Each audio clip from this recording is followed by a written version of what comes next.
So now let's talk about a very key part of this and how they're trying to make it permanent.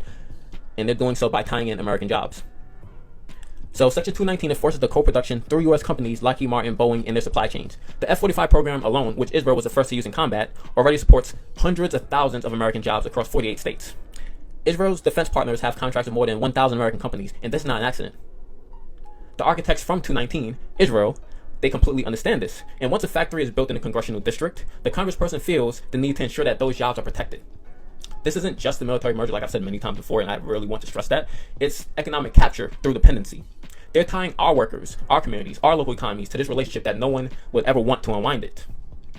So let's talk about what's next. Although the House passed this version, Section 219, this bill still has to clear the Senate.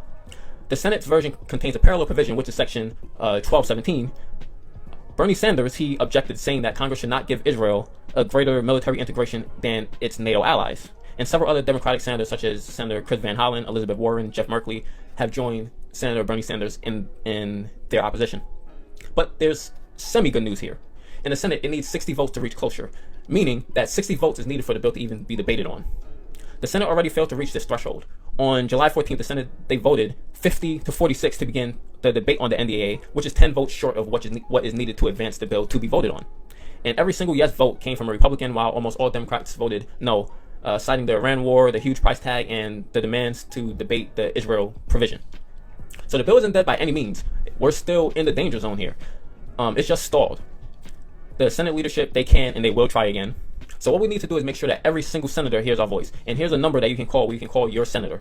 And if you don't know what to say, I'm going to leave a script below of what you can say. And you can read it word for word. Just, leave your name there.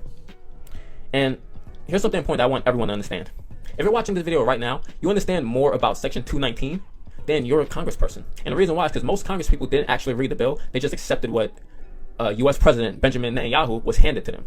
They just accepted it and put it in the bill. They actually didn't read what happened, what's in the bill.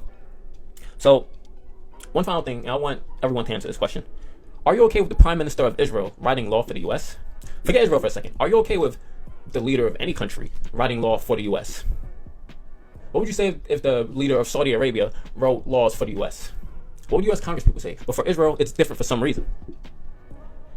So, if you're not okay with this, call your congressperson, keep calling them, email them, do whatever you can, send them physical mail, because we cannot afford for this provision to be embedded in law.